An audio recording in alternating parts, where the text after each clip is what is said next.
Melayangkan mataku ke gunung-gunung, dari manakah akan datang pertolonganku? Pertolonganku datangnya dari Tuhan yang menjadikan semesta. Dia takkan membiarkan kakimu goyah, menjagamu tak akan terlelap. Dia takkan terlelap, dia takkan terlena. Dia menjaga umatnya dengan setia.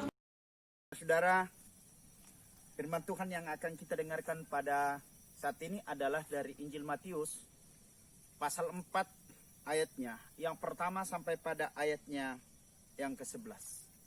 Injil Matius pasal 4 ayat pertama sampai pada ayat yang ke-11. Maka Yesus dibawa oleh Roh ke padang gurun untuk dicobai iblis. Dan setelah berpuasa 40 hari dan 40 malam, akhirnya laparlah Yesus. Lalu datanglah si pencoba itu dan berkata kepadanya, "Jika engkau anak Allah, perintahkanlah supaya batu-batu ini menjadi roti." Tetapi Yesus menjawab, "Ada tertulis, manusia hidup bukan dari roti saja, tetapi dari setiap firman yang keluar dari mulut Allah." Kemudian iblis membawanya ke kota suci dan menempatkan dia di bubungan bait Allah, lalu berkata kepadanya, "Jika engkau anak Allah, jatuhkanlah dirimu ke bawah, sebab ada tertulis, mengenai engkau Ia akan memerintahkan malaikat-malaikatnya, dan mereka akan menatang engkau di atas tangannya, supaya kakimu jangan terantuk kepada batu." Yesus berkata kepadanya, Ada pula tertulis, janganlah engkau mencobai Tuhan Allahmu. dan iblis membawanya pula ke atas gunung yang sangat tinggi, dan memperlihatkan kepadanya semua kerajaan dunia dengan kemegahannya, dan berkata kepadanya, "Semua itu akan kuberikan kepadamu jika engkau sujud menyembah Aku." Maka berkatalah Yesus kepadanya, Enyahlah iblis, sebab ada tertulis, engkau harus menyembah Tuhan Allahmu, dan hanya kepada Dia sajalah engkau berbakti. Lalu iblis meninggalkan dia, dan lihatlah, malaikat-malaikat datang melayani Yesus. Saudara-saudara, dalam bagian ini kita memberikan tema tak terkalahkan. Saudara-saudara, kalau saya mau bertanya, bagaimana kalau ada sesuatu yang sangat sekali kita rindukan? Kita mau sekali mendapatkan, tetapi kita dilarang untuk memakainya barang itu. Kira-kira perasaan kita bagaimana? Sangat susah untuk mengikuti keinginan diri dengan peraturan yang harus terjadi. Saudara-saudara, seperti yang terjadi dalam pembacaan kita di sini, di mana Yesus setelah dibaptis, Yesus naik di salah satu bukit yang disebut Bukit Kapernaum. Yesus dengan misi untuk berpuasa, dan setelah Yesus menjalani puasanya selama 40 hari, maka ada 3 hal yang dialami Yesus di atas bukit itu. Pertanyaannya adalah, pencobaan apa? Tantangan apa sih yang Yesus alami? Ada 3 tantangan yang dialami oleh Yesus. Yang pertama adalah mengubah batu menjadi roti ayat 3 dan 4. Dan yang kedua adalah Yesus disuruh terjun dari hubungan atap ayat 5 sampai ayat yang ke-7. Dan yang ketiga adalah Yesus diminta untuk sujud di bawah setan ayat 8 sampai pada ayat yang ke-11. Saudara-saudara, bagian yang pertama adalah setan menyuruh Yesus mengubah batu menjadi roti. Tetapi Yesus mengatakan, manusia tidak hanya hidup dari roti saja, tetapi hidup dari firman yang keluar dari mulutnya. Pertanyaan penting bagi kita adalah, mengapa Yesus tidak mengikuti apa tawaran setan? Sementara Yesus sudah sangat lapar karena puasa 40 hari, 40 malam. Mengapa? Ini godaan untuk hidup enak, kaya tanpa perjuangan, tanpa kerja keras. Godaan untuk mencari harta kekayaan dan kenikmatan dengan cara yang tidak benar. Di padang gurun Yesus dicobai untuk memakai kuasanya bagi kepentingan diri sendiri. Ini yang justru ditolak oleh Yesus. Dalam diri kita juga muncul godaan yang sama, yakni memakai kemampuan dan karunia yang dianugerahkan Tuhan hanya untuk kepentingan diri sendiri. Kadang kita bermalas-malas saja, kadang hidup kita mau santai sehingga kita tenggelam dalam suasana-suasana yang sudah tidak benar, suasana-suasana yang tidak berguna. Kita tenggelam dengan seluruh kemewahan dunia ini sehingga hidup kita terkuras hanya untuk mengikuti segala kemauan kita. Saudara-saudara, dalam kondisi seperti itulah kita dihormati, kita dihargai, kita disanjung gitu. Tetapi ketika kita sudah tidak punya daya lagi, ketika harta kita sudah habis, bahkan kita sudah berhenti, maka kita tidak berharga lagi. Kita tidak punya arti lagi. Kita sudah seperti barang yang tidak berarti lagi. Kenapa? Karena kehormatan diperoleh atau memberikan karena kita hanya mampu untuk memberikan kenyamanan bagi orang lewat harta kita, lewat kemampuan tenaga kita. Maka banyaklah orang melakukan itu dengan cara yang tidak baik. Ada yang korupsi, ada juga yang mulai menjadi pembohong, yang sekarang ini merajalela karena orang-orang ingin tetap hidup enak tanpa usaha dan perjuangan. Saudara-saudara, dan bagian yang kedua adalah iblis menyuruh Yesus terjun dari bupungan atap. Jawab Yesus ialah, ada juga firman mengatakan, janganlah engkau mencobai Tuhan Allahmu.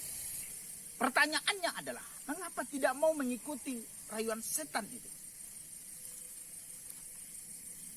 Ini godaan untuk popularitas. Kalau Yesus mau menjatuhkan diri, dia akan diuji dan dikagumi. Dia akan disanjung. Dia akan mendapatkan pujian yang luar biasa gitu. Ia menjadi terkenal. Oleh karena itu dia akan dipanggil kemana-mana. Dia dihormati di mana-mana. Dia adalah orang seperti penjual obat. Yesus menolak bukan karena kehormatan itu tidak baik, bukan karena kehormatan itu tidak berguna, bukan karena kehormatan itu tidak memberikan fungsi yang baik mana. Tetapi kalau kehormatan diperoleh dengan cara uji kekuatan, uji kehebatan, maka orang cenderung menjadi gila hormat. inilah yang ditantang oleh Yesus. Gila hormat inilah yang melahirkan sikap orang itu sombong, angkuh, dan merasa diri paling hebat. Membuat orang tidak ada yang kurang pada dirinya. Orang takut direndahkan sehingga di mana-mana orang mencari kehormatan diri sendiri. Akibatnya, selagi orang itu berkuasa, dia dikagumi. Selama orang itu kaya, dia mendapat tempat. Selama orang itu punya jabatan, dia diberikan hak di mana-mana. Saudara-saudara, akibatnya sebagai orang itu berkuasa, dia dikagumi, dia dihargai. Tetapi sesudah itu, ia tidak punya harga diri lagi. Maka itu saudara-saudara, janganlah pernah mencari kehormatan, mencari sanjungan, dan mencari popularitas dalam menjalankan tugas yang saudara-saudara kerjakan. Karena kekuasaan diperoleh dengan jalan atau di atas dasar tindakan yang benar, maka Tuhan tidak akan pernah setuju. Tuhan akan tolak semua itu. Maka itu jangan pernah mengandalkan itu dalam seluruh kehidupan saudara-saudara. Yang ketiga, saudara-saudara, iblis meminta Yesus untuk sujud di bawah setan. Tetapi Yesus menjawab, enyahlah iblis, karena ada juga yang tertulis, engkau harus menyembah Tuhan Allahmu. Pertanyaan kita saudara-saudara adalah, mengapa Yesus tidak tertarik dengan gombalan setan ini? Ini godaan untuk menjual harga diri demi kekuasaan. Kekuasaan diberikan untuk membuat banyak orang bahagia. Jadi harus diabdikan untuk kepentingan banyak orang. Tetapi kekuasaan juga dengan mudah disalahgunakan. Ada dua unsur kekuasaan dari pencobaan ini. Pertama, ajakan untuk menjual harga diri demi memperoleh kekuasaan. Untuk mendapatkan kekuasaan, apapun bisa kita jual, apapun bisa kita lego. Yang penting saya bisa dapat kekuasaan. Ini kadang terjadi pada masa-masa kampanye. Apapun bisa kita lakukan. Yang penting aku bisa menang. Kedua, ajakan untuk berkompromi dengan kejahatan atau dosa dan salah. Bentuk nyata dari unsur ini adalah pembenaran diri. Kita berupaya bagaimanapun juga apa yang bisa saya lakukan, yang penting saya bisa dibenarkan. Yang penting saya kesalahan yang saya lakukan bagaimanapun saya bisa mengalami kebenaran. Usaha-usaha inilah yang ditolak Yesus. Usaha-usaha inilah yang Yesus tidak setuju. Maka itu kita lihat dengan sangat jelas sikap Yesus terhadap pencobaan dalam hidupnya. Yesus memutuskan bahwa ia tidak akan membujuk orang dengan memberi harta benda untuk bisa mengikuti Yesus. Dia bahkan memutuskan untuk tidak boleh ada kompromi terhadap kejahatan dan dosa. Sikap inilah yang membawa Yesus kepada salib. Tetapi Yesus menyelesaikan dengan kebangkitan itu. Maka itu saudara-saudara, percayalah dan aminilah bahwa persoalan apapun yang kita alami, tantangan apapun yang kita alami, kenyamanan apapun yang kita alami, jangan pernah tergoda dengan seluruh kenyamanan membuat saudara harus terlena, membuat saudara kehilangan misi kebenaran, misi kasih, dan misi persahabatan yang luar biasa. Maka itu tetaplah kokoh dan tetaplah yakin dan jangan pernah terkalahkan dengan godaan dunia ini. Maka Yesus akan memberkati saudara-saudara. Amin. Amin. Mari kita berdoa. Terima kasih Tuhan Yesus. Engkau sungguh luar biasa dalam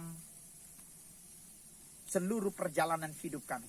sehingga pemberitaan ini bisa kami selesaikan dengan baik. Biarlah dengan Roh Kudus-Mu menerankan dalam hati dan dalam seluruh orang-orang yang mendengarkan. Terima kasih Tuhan Yesus. Amin. Terima kasih saudara-saudara, kalau saat ini saudara-saudara telah mendengarkan firman Tuhan lewat proses media ini. Kita bersama-sama untuk selalu saling mendoakan, sehingga proses pemberitaan ini terus berlanjut dan untuk memperdengarkan firman lebih luas lagi kepada semua orang. Tuhan memberkati saudara-saudara. Shalom.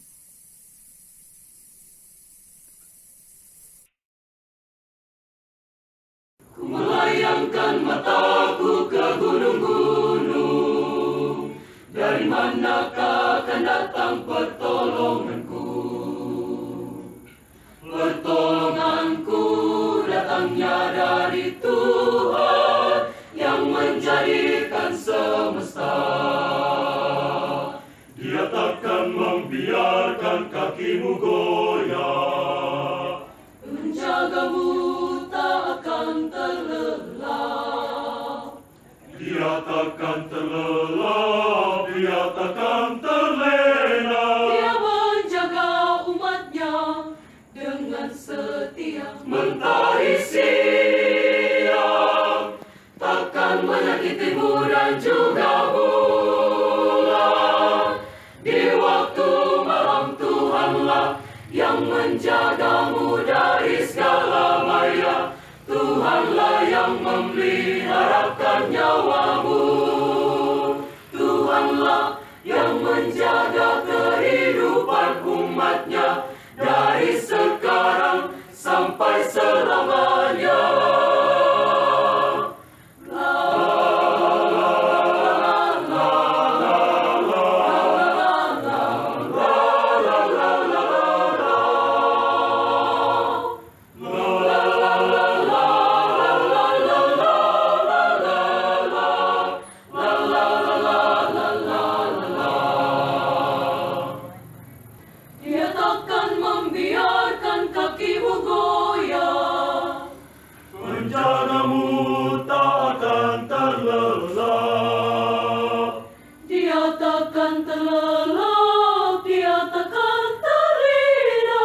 Menjaga umatnya dengan setia. Mentari siang takkan menyakitimu dan juga bulan. Di waktu malam Tuhanlah yang menjagamu dari segala bahaya. Tuhanlah yang memeliharakan nyawamu. Tuhanlah yang menjaga kehidupan umatnya